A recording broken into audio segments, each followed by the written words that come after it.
Hello and welcome to the Massholes with Mike's podcast. This is our first episode. And that was the first attempt at an intro. Hopefully it gets better the more we do this. I'm praying. I'm Jordan Leandri, joined by Jeremy Guerin and Jacqueline Galvin. How you guys doing tonight? I'm doing pretty good. I have my dog laying next to me, falling asleep, so that's adorable. And I'm ready to talk about some sports. Yeah, Jeremy already deafened me with his shouting after the. You said Logan Couture tied the Sharks. Oh no, don't worry. If you ask Mike Milbury, it's Logan. What is it? Couture. What is that? What is that, Mike? Seriously. And now you ruined Kenny and Pierre are saying the same thing, and I'm like, no, it's Couture. Say it right. Literally everyone's been saying that since he got into the league, Logan Couture, and now they're just gaffing it because it's what Mike Milbury does. But that's he's the guy that wants to mispronounce everything. So it's like David Krejci, you know. Oh yeah, he does call Logan Couture. What is that? Dude. It's like me trying to pronounce hockey names. Except he does it in front of a national audience. The worst part is he knows what he's doing too, and he still does the wrong name, which is what's the most annoying part about this. It is absolutely ridiculous. But speaking of David Krejci, however you want to pronounce it, we're going to start this off by talking about the Boston Bruins, who are now up 3-0 in the Eastern Conference Finals against the Carolina Hurricanes, who just flat out look overmatched in the series. It's bad.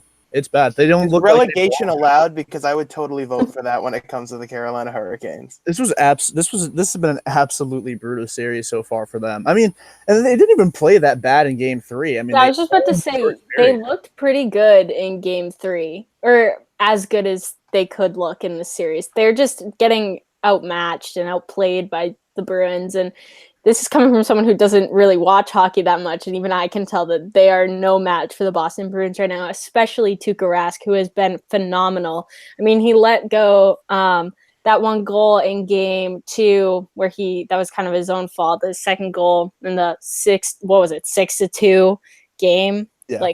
But even then, he has been unstoppable in this series, and if that continues to go in the Stanley Cup Finals, most likely they'll make it there.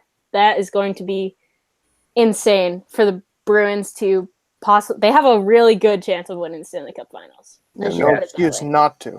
Exactly. Yeah, definitely not. And we were saying after the Lightning got bounced, there's no excuse to not at least make it to the Cup Final. But with the way the Western Conference playoff has gone, I don't really think there's a legit excuse for the Bruins to lose the Stanley Cup Finals. And I know the Sharks are a great team, and I think they're a better team than the Blues, as they'll probably wind up showing tonight. And I'm not going to knock on wood after saying that, because I don't really care who wins this series. Jeremy will do it for me. Jeremy will do it for me, but I do care who wins this series. Yes, I know. So that way you can watch Boston beat up on California again in a championship series. That the Celtics, we'll get into that in a little bit, but the Celtics were unable to do. And we don't even get to see another series of this, but. Anyway, so far for the Bruins, obviously Tuukka Rask, I think, has been the best player on the ice for them, without a doubt. I mean, his save percentage is over 940, might even be 950 at this point. Crazy. It was 937 entering last night, and he stopped, I think, 35 of 36 shots. So, and he saved their bacon last night after a tough first period. For the first period was terrible, and then the Bruins made it pretty easy on him the rest of the night after that. But that first period, he was the reason they won that game based off how he played in the first period. Yeah, like I was gonna say, it's not even like they're easy saves that he's making. He's making some tough saves. And so he's this is him, for me, proving himself, listening to, I forget who it was, crap on him all year. Nate? Yes, crap on him all year. This is him proving himself that he can do it and that he deserves to be the goalie for this team. Oh, without a doubt. And I can't believe people had the audacity to even say Yaroslav Halak should have started Game 1 for the Bruins against the Leafs. Tuukka's been the best player on the ice for the Bruins consistently since Game 1 against Toronto. At times it's been Charlie Coyle, Marcus Johansson, Brad Marchand, you name it. There have been players who've been better at times, but Tuukka from start to finish has been the best player. Johansson has come up pretty big for the Bruins, especially in this series. I feel like he's gotten he got that assist in the one where he took the puck away from that guy. Who was that? I think he's had at least 3 points. Yeah. See, this is don't me know trying to talk exactly. about hockey. He took the puck away from some guy and passed it to another guy, and I think the guy scored. But I think she's talking about the game 2 goal for Clifton. I zoned out for like half a yes, second. I think so. Yeah. I think it was that one. Yeah. I mean, Marcus Johansson's just been all over the place in this series in a good way. I remember when they traded for him, I was like, okay, ex-Capital. So he's been in the playoffs before. He's not a sexy player. We didn't win anything. Oh, he didn't win anything. In fact, they won the first year he wasn't there. But Aw, poor guy. he gets to make up for it this year. But I remember him getting that punctured lung like 5 games into his Bruins career, and I was like, well, that's the end of the Marcus Johansson era in Boston. But he's come back and he's been absolutely amazing. Mm-hmm. You thought he'd do exactly what Rick Nash did. Yeah, get hurt and then just be invisible. He might have a big game in the playoffs because Rick Nash had a 2-goal game against Tampa in that series last year. And other than that, he did virtually nothing in the postseason. But Marcus Johansson's been one of the better forwards for the Bruins all postseason. Same with Charlie Coyle. So both deadline acquisitions have been really good, have paid out really well for Don Sweeney and the Bruins. And I no longer hate on that trade for Charlie Coyle, by the way. All on board for it. Can I drop an F-bomb? Yeah, I think we decided it's going to be followed by Ryan Donato. So all right, fuck Ryan Donato. Okay, there we go. I got it out of the way. Jeremy's happy because now I jumped on board with him for the first time all year on the Ryan Donato train. I mean, it took you long enough. Let's be honest.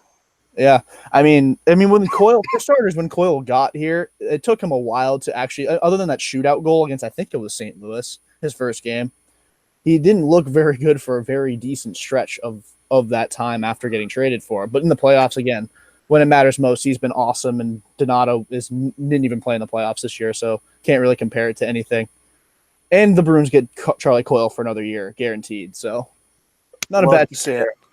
Yeah, it's been a great trade for Don Sweeney, who I gave a lot of flack to for not getting. Well, I crapped on him more for the Johansson deal, but he's a lot more skilled than I thought, so I wouldn't mind him back if for the right price, obviously. Yeah, Johansson's been really good. I would rather, if they were to re-sign him, I would probably be careful about going long term, maybe like 1-2 years max.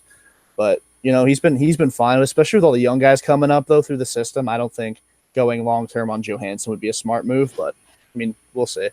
How old is Johansson? I want to say he's 30. I could be wrong.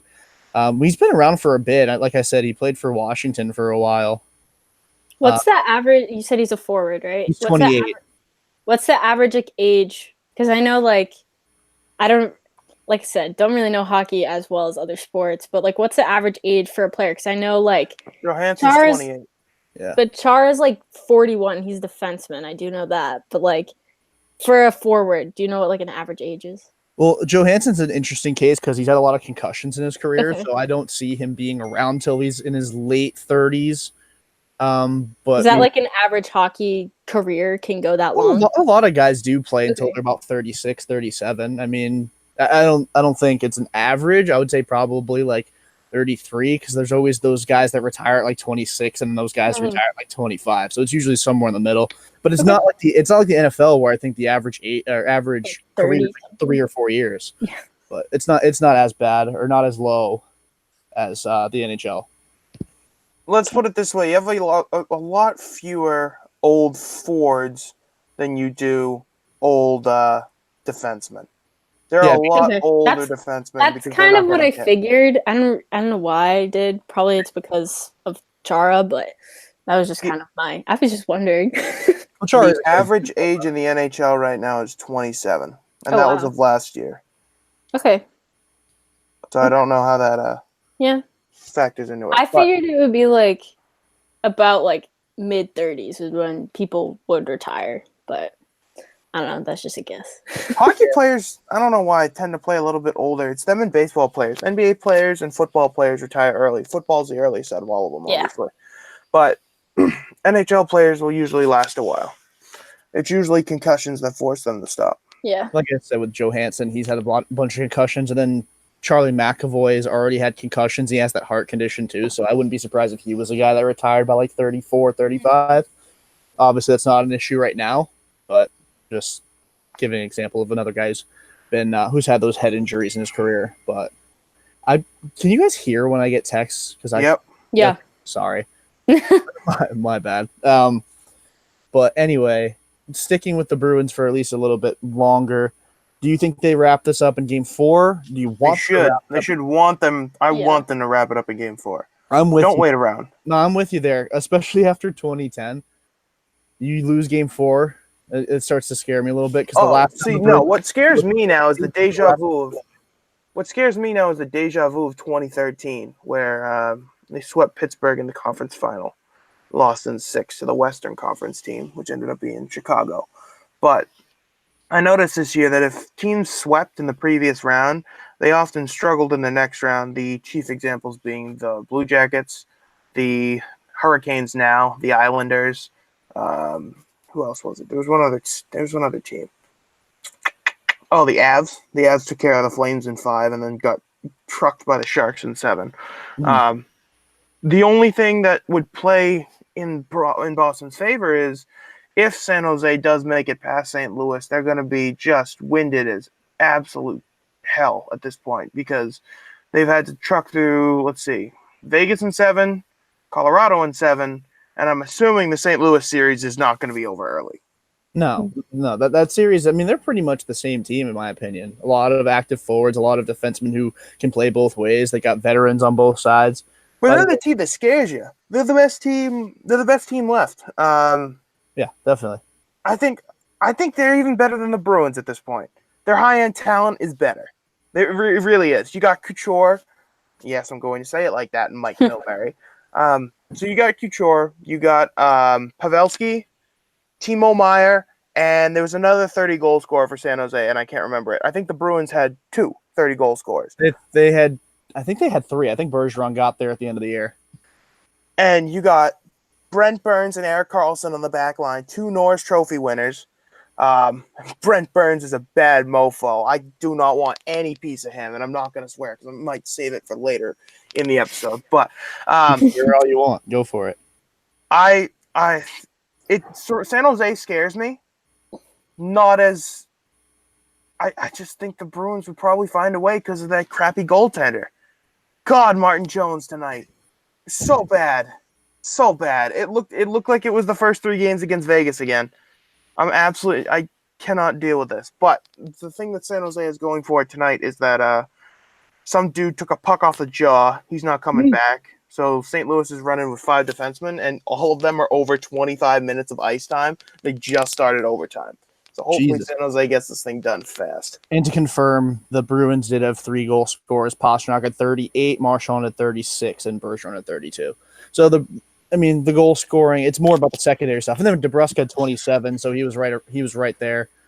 But it's been the secondary scoring that's really done it for the Bruins. I haven't seen the top liner get hot. I know Pastrnak had the 2-goal game. Bergeron hadn't scored a 5-on-5 goal this year. This playoff, sorry. No, he hasn't. He's got, I think, 6 power play goals, though? I have no idea. He's got 5. Because I know the Bruins radio broadcast mentioned it yesterday, that Bergeron had, I think it was either 5 or 6, which is 4, which the record for the Bruins is 9. Cam Neely did it, and apparently that's an NHL record, too. I don't know, just spewing out random stuff I heard because I had to go to freaking PetSmart right before the Bruins game started last night. And, those radio guys are really weird. I don't like Hey, I like Beersy. I don't love Surratt, but I like Beers. Yeah, Beers is fine. Like you said, it's the other guy. I'm not a fan of him. I don't even know what his name is. But Judd Surratt. Yeah, not a fan. Not a fan. He's also really high pitched with his voice, which is kind of annoying. Like it'd be like the equivalent of listening to like Tony Maz commentate a baseball game, and I don't think my ears could take that. I'd rather listen to Jeremy yell. Oh, Pork City right here for the Red Sox. You'd hear that. Oh, but you know what? I told you I'd make your ears bleed just a little bit more tonight, and there's a reason that you want to root for the Sharks, and it is this. Oh, right. That has been in my head for the past 2 days. That's funny. Listening to that. Yeah, I quote tweeted. I think that's how you saw it, right? Yeah. I said, if this doesn't want to make you root for the Sharks, I don't know what is. Yeah, that was. Hey, it's my nephew's favorite song, so maybe. You serious? How old's your nephew? My nephew is 1.5. So okay. I played it for him on the piano the other day. We can accept it dancing. for now. 1.5 acceptable. Mm-hmm. Oh, well, technically he's almost 2. Wow. I'll be 2 in 2 months. Yeah, my little brother turns 4 in 10 days, which is crazy. Yeah. Anyway, switching gears from a joyous time in Boston as a Bruins fan to a tragic time. To a time of grief. Dumpster fire. For Celtics fans everywhere. Wow. What an absolute joke the end of the season was. And I know Jeremy didn't like a take I had in one of our group chats earlier. Oh, it was terrible. Absolutely atrocious. I don't even remember what the take was. I got to think about it. What was it? No, the take was that it wasn't Kyrie Irving was not to blame for the Celtics collapse. It was Terry Rozier. It was only no. It wasn't only. Kyrie. It wasn't only Terry. Kyrie Irving was totally. I would give the majority of the blame to him. Terry Rozier, yeah, you suck. But guess what? No. Guess what, Terry? I didn't expect anything from you. I knew your minutes were going to be down. I absolutely knew it. You didn't, but I did. But this man expected more from Kyrie Irving. But this man talked about. Hang on. This is my monologue for which you will probably say, "Sir, this is a Wendy's at the end of it," but I don't care. No. Blowing ahead with this like a Mack truck. A lot of truck references tonight by me. Kyrie Irving, all he had to do last year was be a better Isaiah Thomas, and he did that through 60 games. He was a better functioning Isaiah Thomas. The Celtics were at the top of the Eastern Conference. They were going. Then he gets hurt and he's down. They make the Eastern Conference Finals last year, which in hindsight turns out to be the worst thing imaginable for the Celtics. Go figure. Anyway, they make it there, and Kyrie's ego got real hurt. It got real destroyed by that East Final. He was so salty. He decided, you know what? I don't care what it takes. I'm going to prove that I am the most valuable player on this team, even to the detriment of the other players on this team. Now, could Terry Rozier have been better? Yes. But could have Kyrie Irving has helped Terry Rozier a little bit more so that way he could be better? Maybe. You don't know that. Kyrie, if you wanted to be the leader, what changed? Because it's not like Kyrie's been a bad leader this entire time. What changed between last year, 60 games, through 60 games before he got hurt, and this year for the full 82 and the playoffs? No. It's that the Celtics made the East Final, and your little diva attitude was miffed about it. Your little diva attitude couldn't take it, and you decided that you had to take control. And good for you, Kyrie. Now everyone can see what a fraud you are, what a terrible leader you are, which we kind of already knew. But even worse now, because of this just absolute dumpster fire of a crapshoot of a season that I'd love to forget. Yeah, I do hate the notion that the best player on the team has to be the leader of the team. I mean, I'm not excusing Kyrie by any means by saying it's justified that he was a crappy leader because he's just not cut out to be one. I just don't think that notion that the best player should be the leader is a good thing to go off of. Like, I don't think Mookie Betts would be a great leader for the Red Sox. But he happens to be their best player. He is a leader on the Red Sox, though. But I'm not. I mean, like vocal leader. Like he's not the guy who vocal and leader is just two separate things. You can have a vocal voice in there, like David Price, but you can also have a leader. And Kyrie chose to be neither of those two things. No, all he decided to be was an egotistical little jackass. Well, that's all he was. But the thing is, everybody on the Celtics, I know they have to say that because their teammate. Well, I guess technically they don't have to because Rozier didn't. But everyone, Marcus Morris, Jaylen Brown, Marcus Smart. Let's go! San Jose wins! Eric Carlson! Woo! That just scared the crap out of me. Let's go! Oh, yes. Okay. Anyway, so what I was saying was everybody that was asked about Kyrie's leadership said nothing but nice things about Kyrie. Said he's a good leader. Rozier did even say that one thing that Kyrie's a great leader, but the only thing is whatever Kyrie wants, Kyrie gets, which is a problem in a sense, but just saying nobody necessarily attacked Kyrie as a leader. The thing that bothers me about Rozier is he talks about how he sacrificed so much. He went through so much shit to his own, like I'm quoting him, he went through so much shit during the season. This dude had the second most touches on the Celtics. Yeah, I was just looking that up because I think I saw you tweet it earlier where like Kyrie had 5,147 touches, and the closest next one was Terry Rozier with 4,097 touches. Yeah, I mean, obviously Kyrie's going to have the most touches. He's the best ball handler on the Celtics, best shooter, best scorer. I'm sorry about the ringer again. I got to mute that next time. But anyway, Rozier the second most touches on the team. If you thought when Kyrie came back that you were going to be the focal point of the offense. I'm sorry, Terry, but you need to get off of whatever drugs you're on because that's absolutely brutal on your part to think that had any possibility of happening. And not only that, Rozier showed this year that he can accept a lesser role, the likes that Jaylen Brown could, because Jaylen Brown, I mean, he did take him a little bit to get into that, but he did eventually look like a very good role player for the Celtics as Jeremy gets fired up about the Sharks again. They thought they were going to call it a hand pass, and the Blues captain Pietrangelo went over to talk to him, and they said it was a good goal anyway because I don't think you can review that. I'm not sure. But the refs are leaving, and Jordan Binnington's like throwing stuff. No, never mind, not Binnington. Whoever number 7 is on the Blues is just absolutely throwing a fit right now. I couldn't cry. The only person I only semi feel bad for was that game 3. Oh, Pat Maroon, of course, number 7. Whoever that girl was that attended the game tonight that was like in and out of the hospital. And, yeah. I feel semi bad for you, but not that much because guess what? That song has been in my head for 2 days. Thank God I'm not hearing Gloria at the end of this game. Okay. What's the series at right now? 2-1 San Jose. 2-1 San Jose. But back to the Celtics.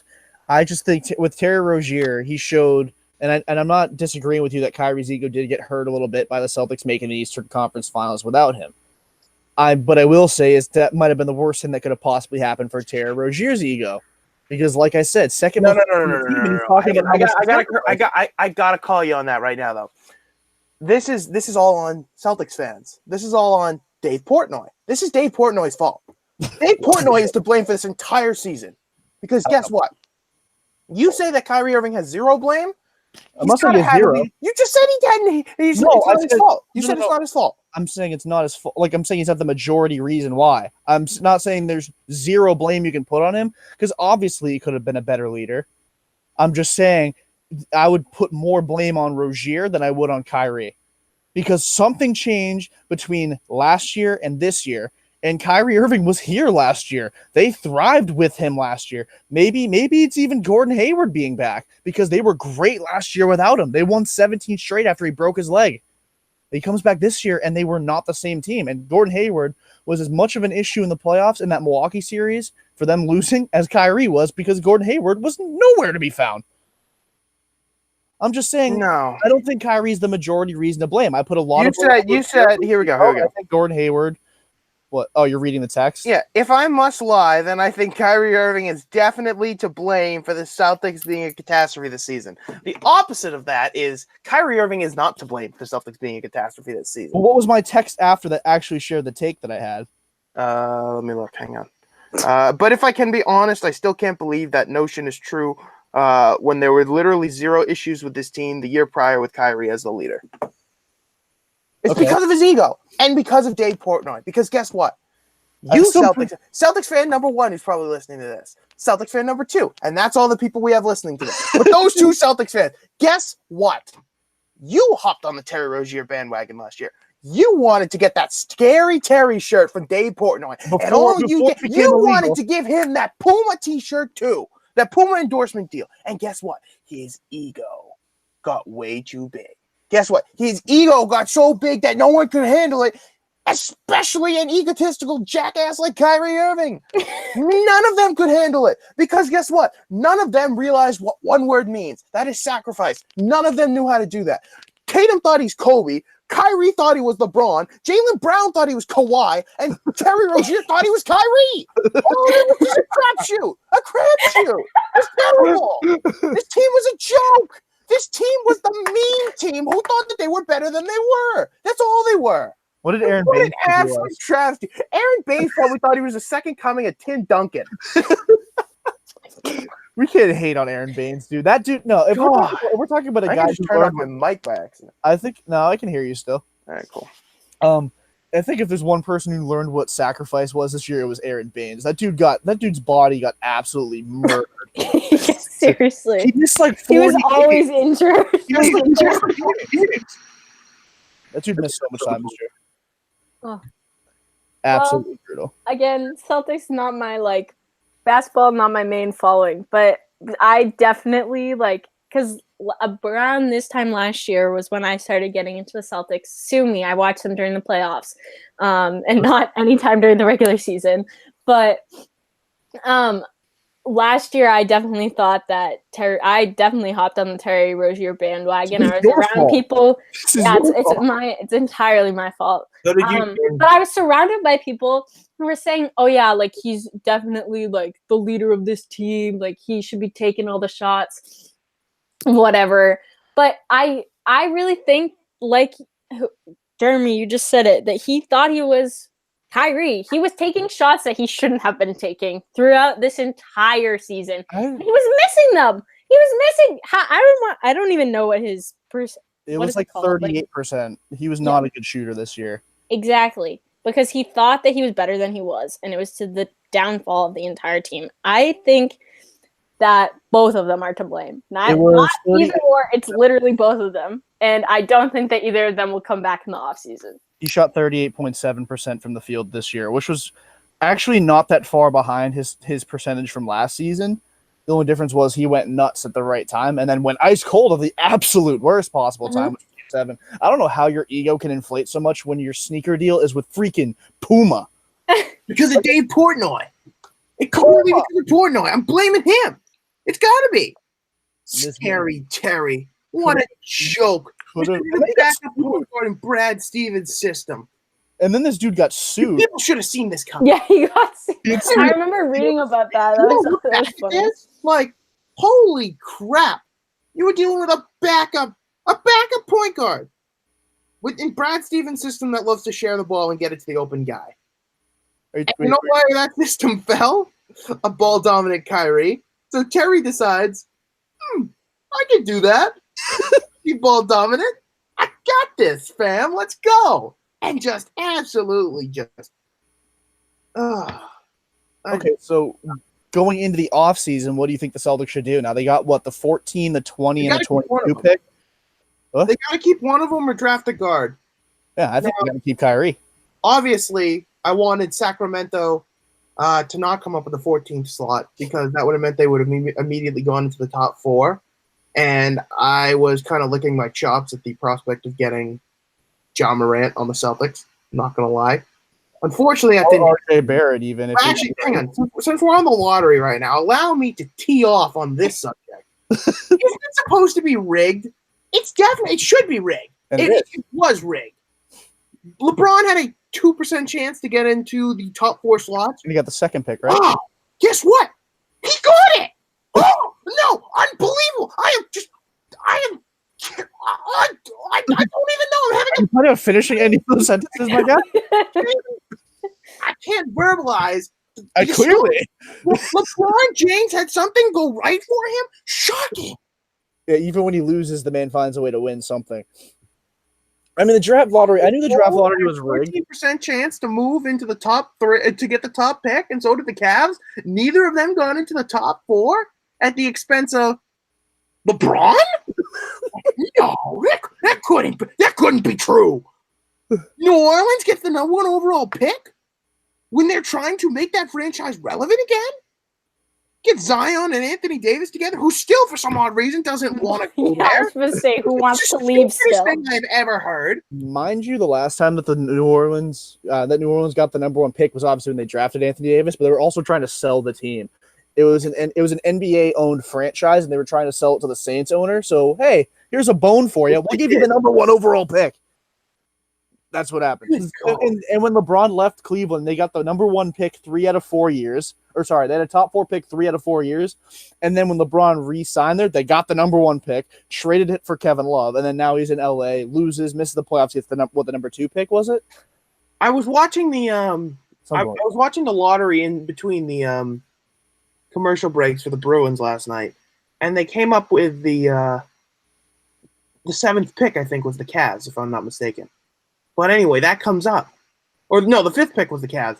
And they showed Dan Gilbert's son, and Rachel Nichols was actually able to say this with a straight face. And the Cavs miss out on their 4th number 1 overall pick in the last 9 years. I'm like, you are so bad.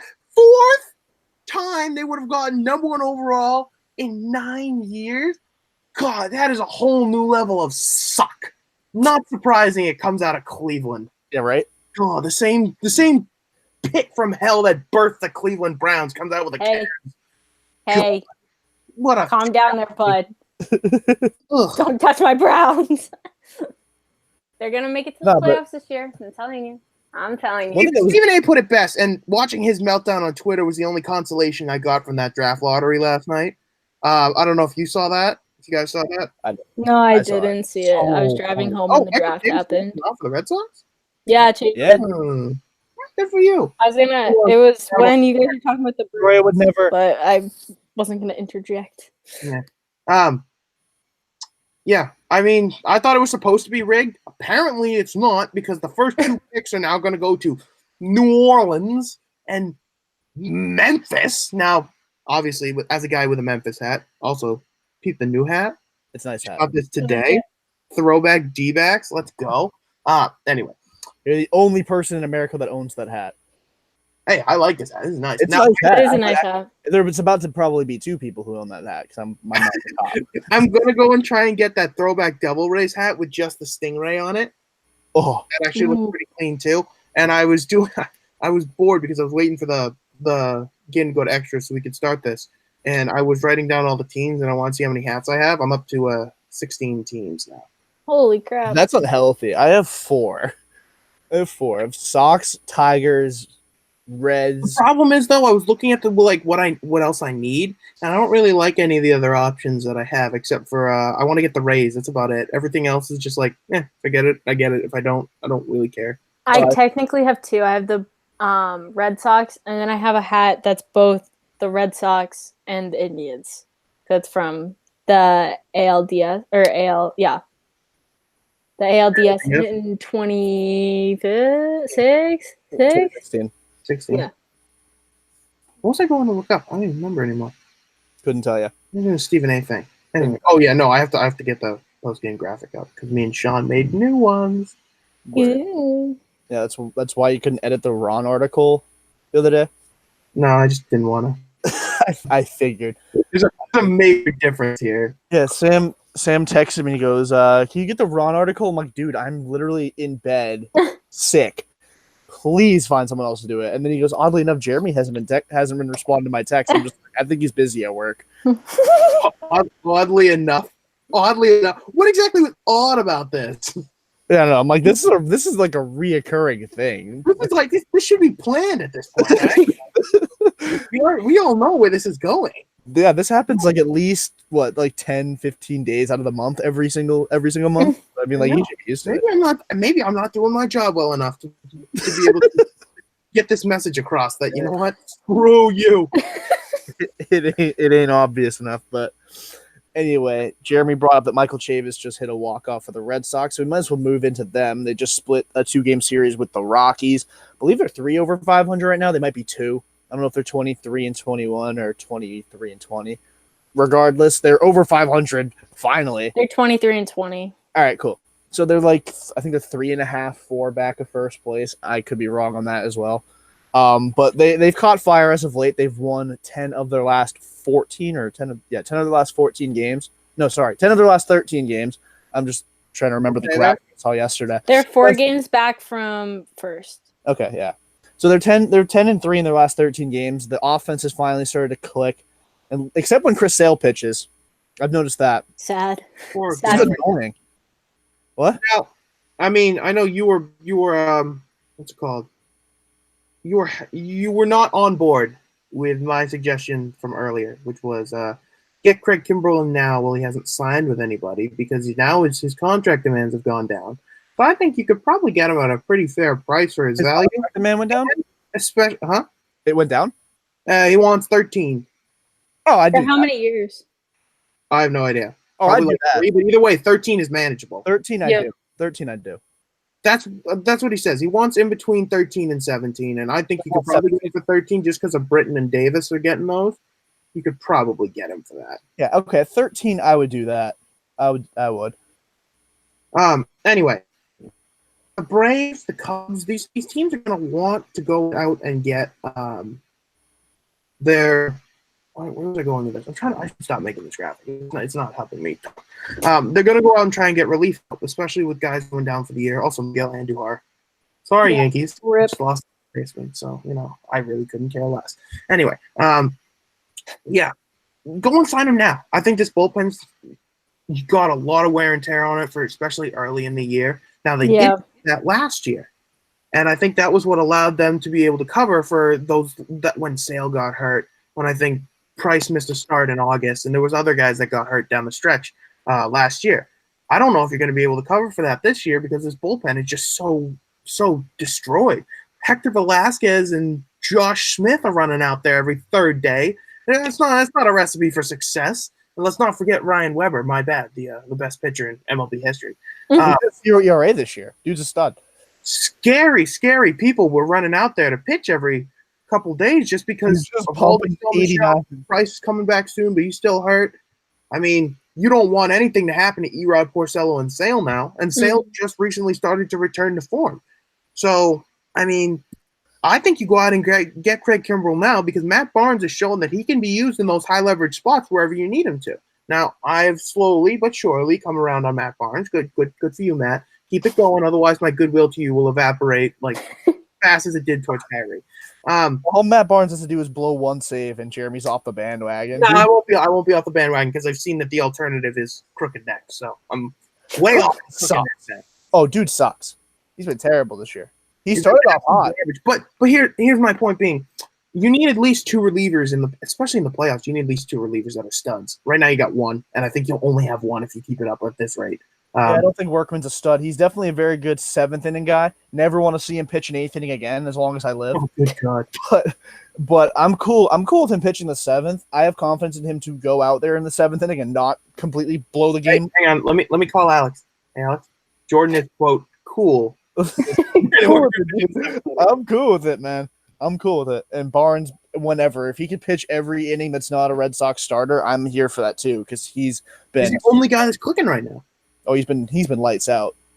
I mean, unless you want to count freaking Ryan Weber's 0.00 ERA this year. I mean, he's pitched 5 innings. I think it's a decent sample size. Sir. Although, to be fair, those were 5 innings against the Orioles and the Mariners, but, I have 5 scoreless innings, man.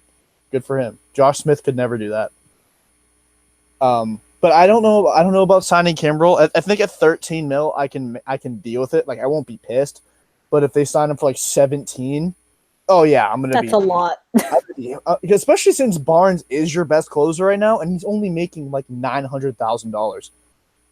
You don't, and I think he's better right now, or he's at least been better right now than Craig Kimbrell could have given you over the course of this month and a half.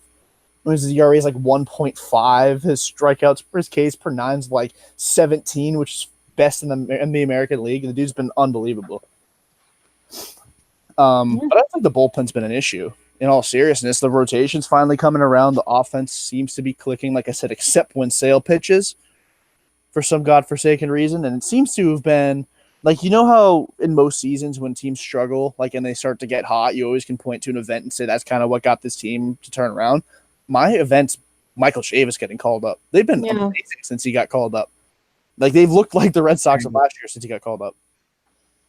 What? Sorry, I was just looking at the Instagram page because someone unfollowed a bunch of our writers, so now I'm going to follow a bunch back. Yeah, I was just say it just followed me back. I was kind of confused. Sorry, that's me. Don't worry. It's not saying I'm not creeping. It's me being innocent over here. Sorry.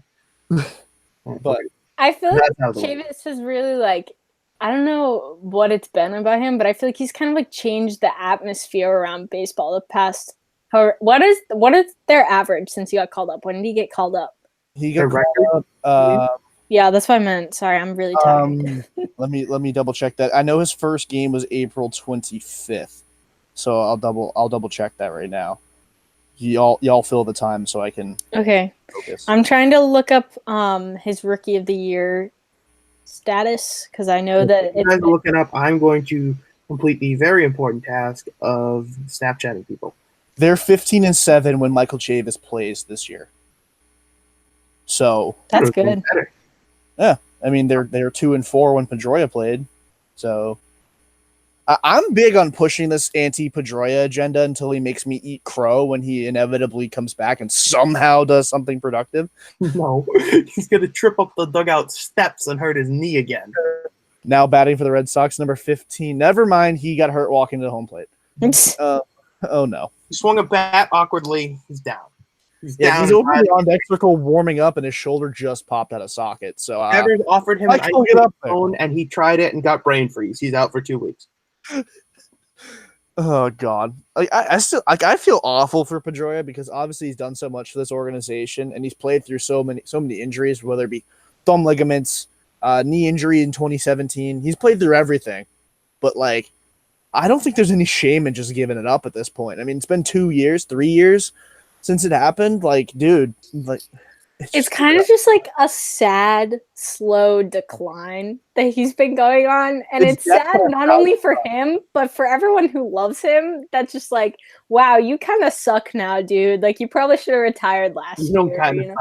You suck. You suck you now. Kind of suck. The dude's been brutal. You're playing on half of a knee. You like, suck, Pedroia. Well, see, the thing is, the last year he actually like played a decent portion of the year was 2017, and that year like half of the fan base was at his neck about the whole Matt Barnes hitting Machado thing, where he threw him under the bus and said, "That's not me, that's them." Like everyone was on his ass for the entire 2017 season for that.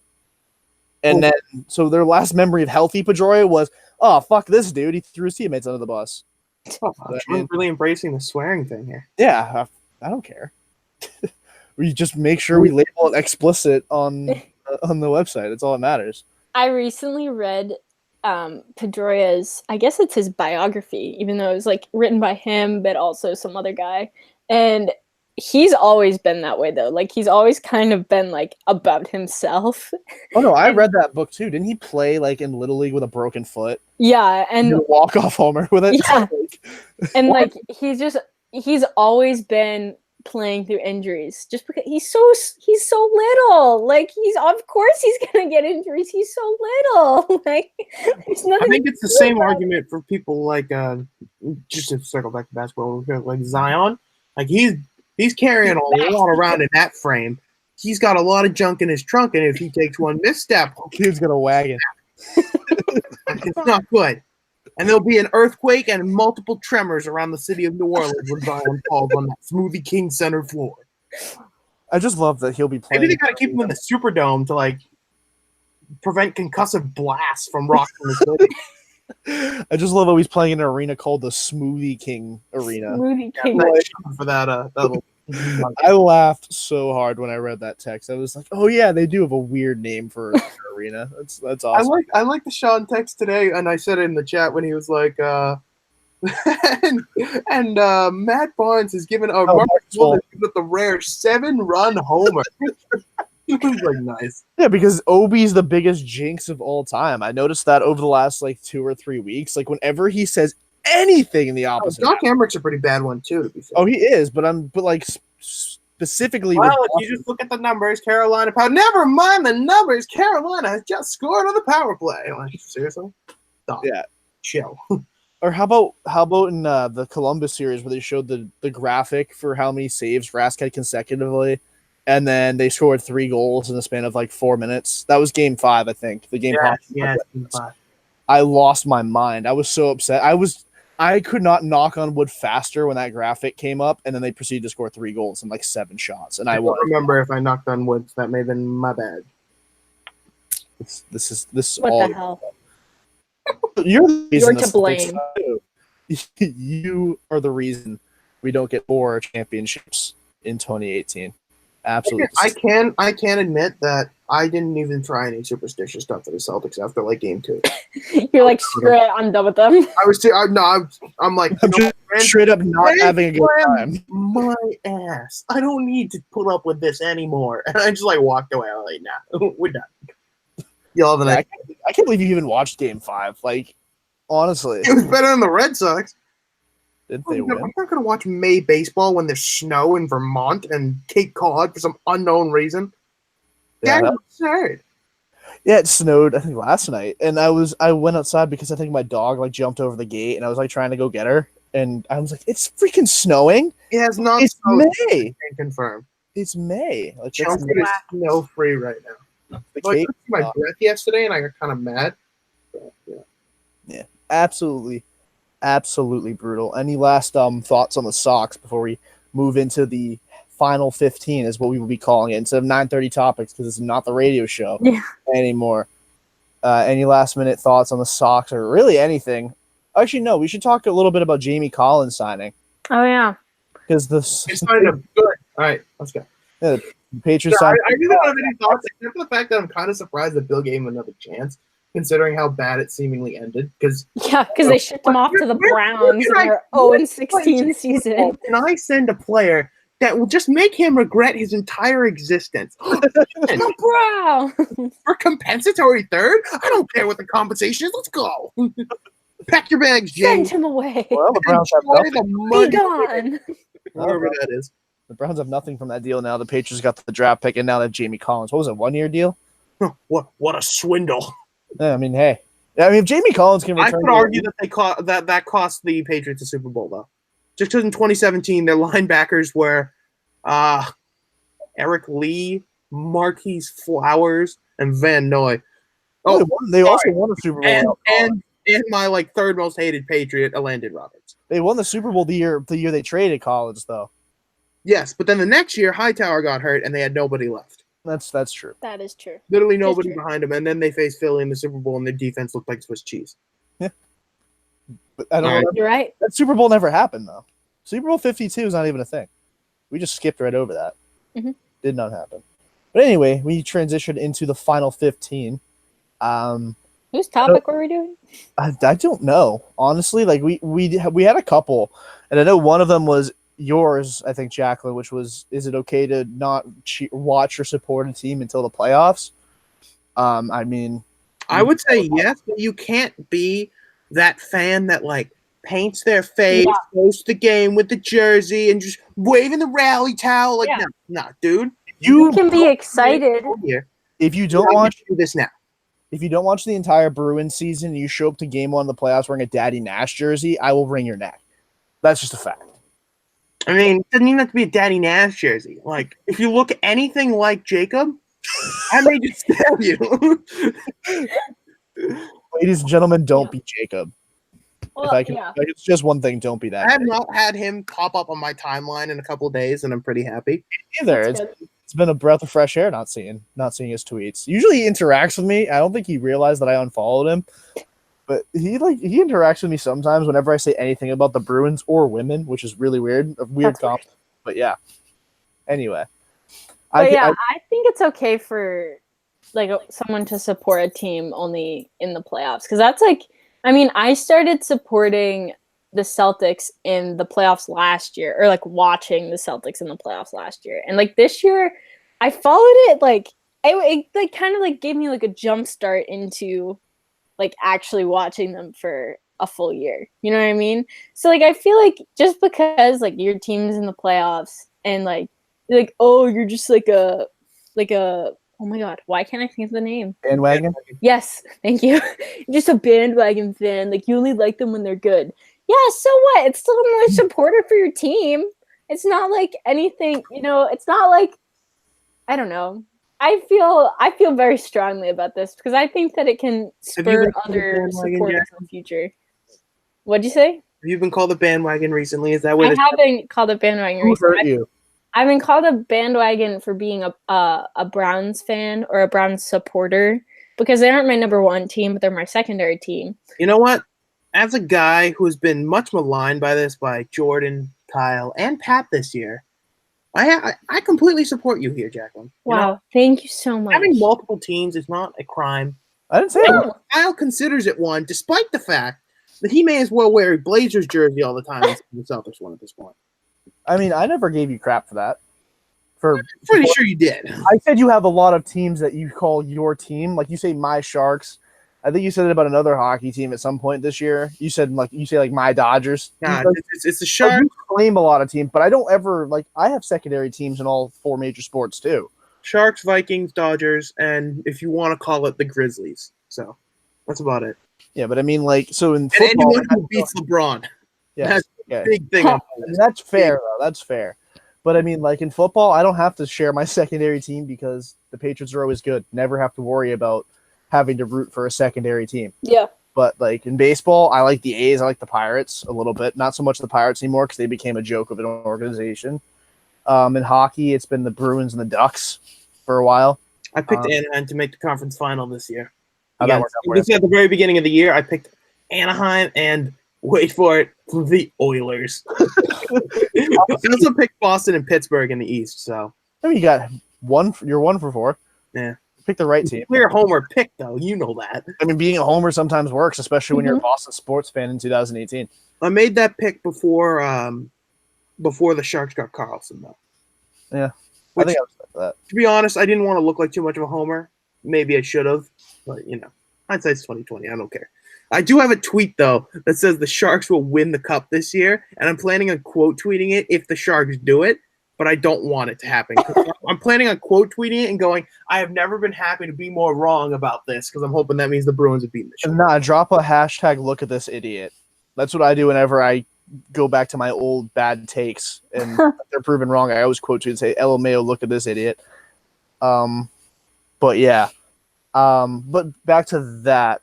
I don't think it's a problem jumping on a team's bandwagon for the playoffs. I mean, I guess it really depends on the team. Like if you're from Mass and you don't watch hockey and you watch the NHL playoffs and you're supporting the Bruins, like that's fine. Yeah, exactly.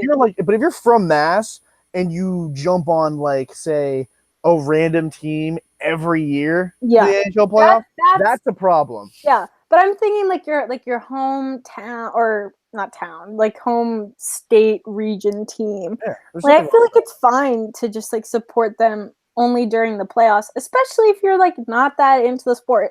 Like if the Revs ever like made it far. I watched their final. They made it to the MLS Cup final a couple years ago, 2014. I watched. Yeah, but like if they made it far like this year, I'd watch the final few games, or because I honestly don't know how it works. Yeah, I gotta take over. But it's like a home. It's like I don't know, like Robert Kraft owns it. It's like paired with the Patriots. You know what I mean? So it's like I'd still watch it. Next episode, we got to do the Kraft thing, by the way. Oh, got it. Oh, yeah. Oh. The one thing I'm glad though about that makes me feel a little bit better about the Celtics losing is I don't have to get the tattoo that I said I would get if all 4 teams won. What were you gonna get? Well, I was just gonna get like a Boston like sports tattoo with like all 4. Like, this one? No, but that would be so cool, dude. It would be cool. It would have been, but at the same time, like tattoos hurt. Well, no, but I'd look at that tattoo and like 5 minutes, like, you were a dumbass. No, I'm still getting a tattoo. It just won't be a Boston sports. No, that would. I feel like that wouldn't feel like. Speaking of what, you see that Knicks one that had like the Zion and the yeah, that was funny. God, that was funny. That poor person. No, if you're dumb enough to do that, you deserve the karma of having to deal with that. That's like when people get like the Super Bowl champion, like I think I've seen like the Jets Super Bowl champions like one before. They're just so stupid. Like never get a tattoo before something actually happens. Like that's just common sense. And these people are dumb. They're stupid. Mm-hmm. Anyways. Yeah, I don't know why people do that. It's ridiculous. But Jeremy, you had one too. Oh, ever had the cops called on you? Yeah. For what, a bizarre reason or like no reason or whatever? Just have you ever had the cops called on you? And can you tell the story? I've never had the cops called on me, but I have had like interesting like ordeals happen where I thought the cops were gonna get called on me. So when I was like 12 years old, my teammates and I went ding dong ditching after our game got canceled. Somebody chased us with a shotgun. That's good. Oh, yeah, that's that. Okay, that's pretty funny. Yeah, story time, because I don't think any of us have you. Yet this man was running around pointing a shotgun at kids. Now, did something just not fire in there? Or like, the gun did not fire at all. No. I'm saying like, you don't think that the owner would not have wanted to call the cops because he was waving a shotgun at kids? Yeah, seriously. Well, no, but he could have probably just called the cops instead of waving a shotgun at us. I think he would have rather done the shot. This dude seems like a redneck hillbilly. I think he really would have been pro shotgun. It was in Wareham. One on top and one on the bottom? What? Did he only have 2 teeth, one on top, one on the bottom, and that was it? Didn't get a good look at his teeth, but he did have a massive lip, like full of chewing tobacco. My vote is for Hillbilly Tramp. Yeah, the dude's from freaking Wareham, so that makes sense. Like trailer park trash Wareham, like that's about as hick as it gets in Massachusetts. But I mean, got one? No, but I have one about like the RAs, if that counts, because they're like technically the cops of Emerson. So my floor's theme this semester was horse and horse girl. So there were just a bunch of horses all around our floor. And so there were, I think on like, like the big bulletin board or whatever, there were 3 horses, right? And so one day me and my roommate walk out of the, we walk out of the elevator and we see there's only 2 horses left. And we're like, oh my God, someone stole a horse. So we decide to steal the other horse. And so we steal the other horse and we hang it on our wall, okay? The other one. We hang the horse on our wall. And then we don't think anything of it. We like take pictures of it because we think it's funny, whatever. The next day I wake up in the morning and I walk out of my dorm room into like my little common area.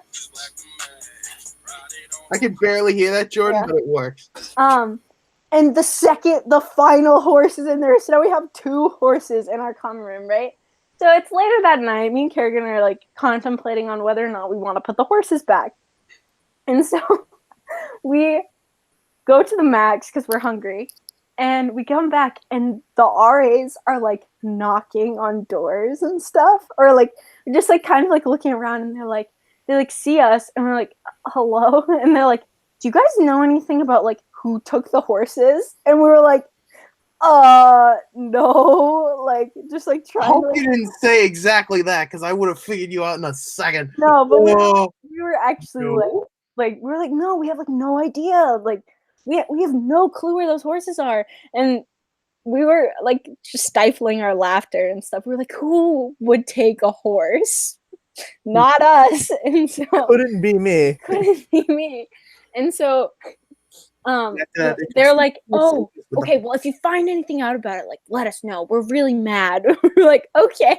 So the horses are still on our wall at this point. So we're nervous that we're going to walk in the door and have them see that they're there.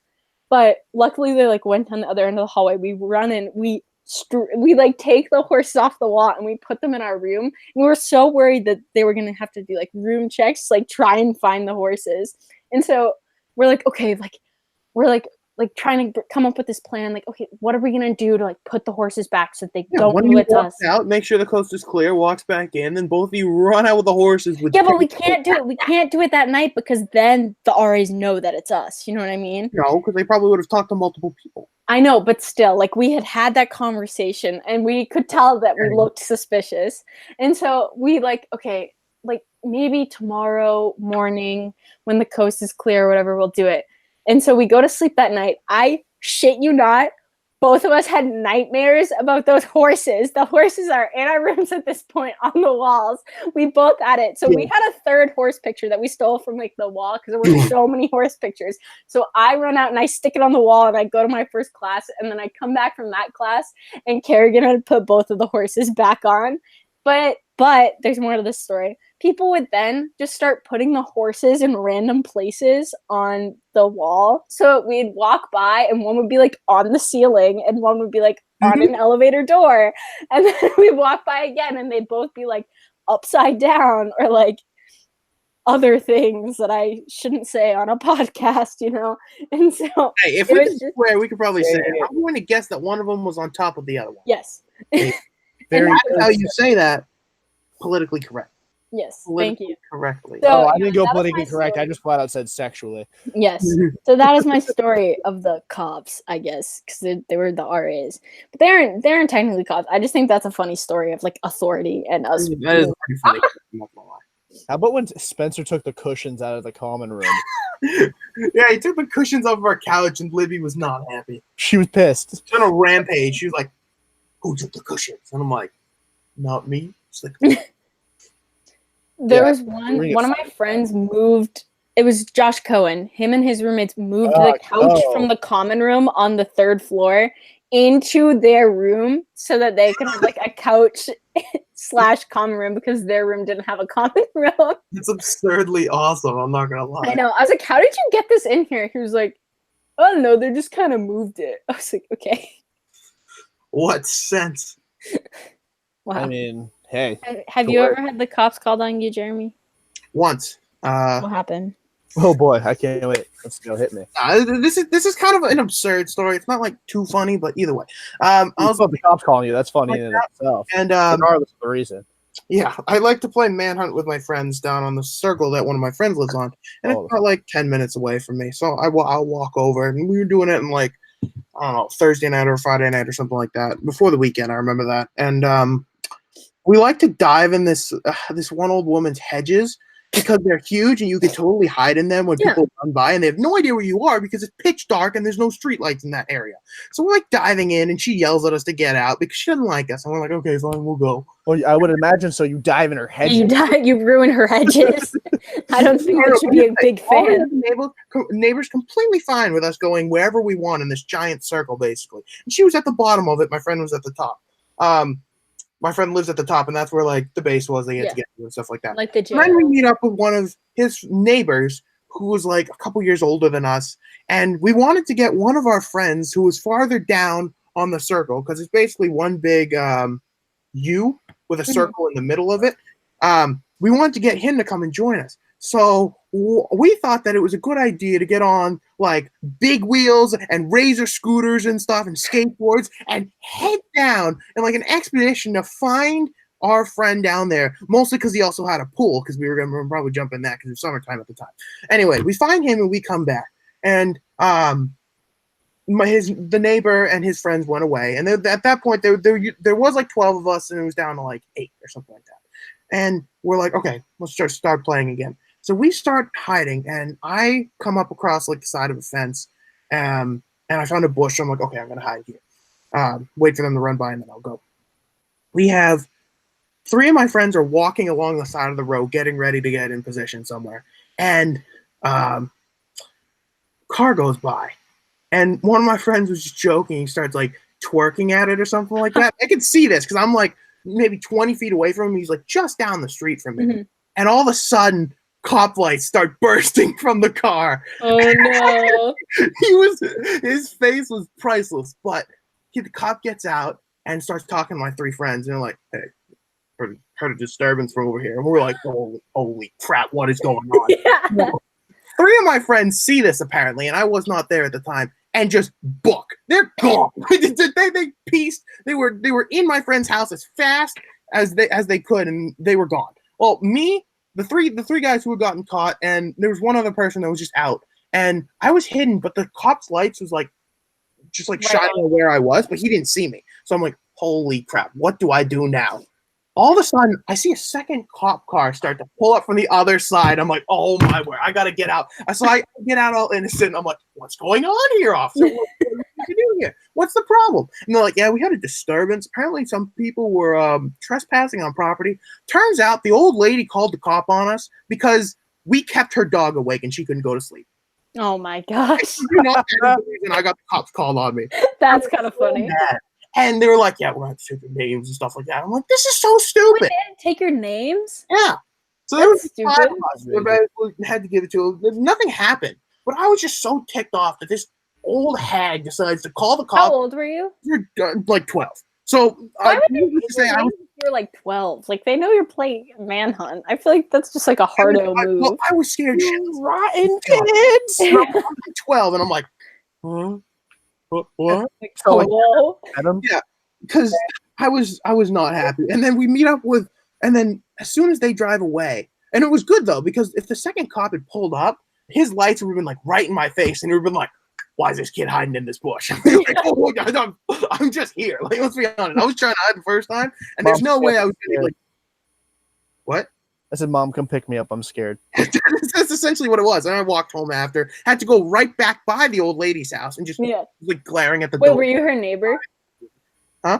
Are you her neighbor? No, thank the Lord. And I mean, she's no longer living there. There's a new owner, and all the hedges are cut down. So this story is completely like moot now. But let me tell you, I was both annoyed and kind of excited that I now had a story to tell because of that. And that is the only time I've had the cops called on me. Have any of you guys ever been pulled over? No. Oh, I have. That's the one. That's like the only ordeal I've ever had with a cop. I sent it in the chat earlier. It was like suspicion of drunk driving. I was not drunk. I didn't have any alcohol. There's another text. I hate that. I'm gonna have to shut off like my notifications next time. But, yeah. So I'm driving home from a Sox game, and I'm still on my JOL at the time. So my mom was really strict about me being home by 12:30. Like I'm driving home, and I look at my GPS and it says I'm gonna get there at 12:35. So I'm like, oh damn, I gotta like floor it. Yeah, sped up, and I was doing like 85, which is like honestly, it's kind of normal for me to do that on the highway now. But I'm doing 85. Like there's nobody in front of me. But the problem was when I drove by the cop, I went over the fog lines like 3 times because I kept looking down at my GPS. And like next thing I know, I just hear the sirens going off in the back, and I just you're like crap. Yeah. But he like asked me if I'd been drinking, and I just handed him my license. I'm like, I'm just on my JOL. I'm trying to get home because I'm gonna be honest with you, more afraid of my mom than I am of you. And I got off with a warning for that. Say that word for word. Yes, I said that word for word. God, if I was a cop, I would have been like, nope. I would have not. Yeah, the cop thought it was funny. How close were you to like being home? I was like 40 minutes or so. So not terrible, but like still a decent amount. Yeah. Well, I'm getting home by 12:30 though, which was good. Mom did not know I got pulled over, unless she's listening to me right now outside my room. She does not know that happened. So yeah, it's kind of like in The Water Boy, where he's like, my mama doesn't know I don't play football, so if you guys couldn't tell her, that'd be great. That's kind of me with this story. Yeah, that's high quality H2O. But yeah, that's it for me and my ordeals with the cops. Wow. Wow. Okay. But anyway, yeah, anything else you guys want to add before we wrap this up? Nah. All right, word. It was good. It was a good opening episode. It was a quality opening episode. So I don't know when we'll do this again, probably next week at some point. Yeah, probably. Maybe we can find an intro that doesn't suck out of me next time. That'd be fantastic. Maybe we get intro music. I don't know. High aspirations, but I'll do the outro music. Talk over it. All right. So for Jeremy, Jacqueline, I'm Jordan. This has been the Massholes W. See you again next time.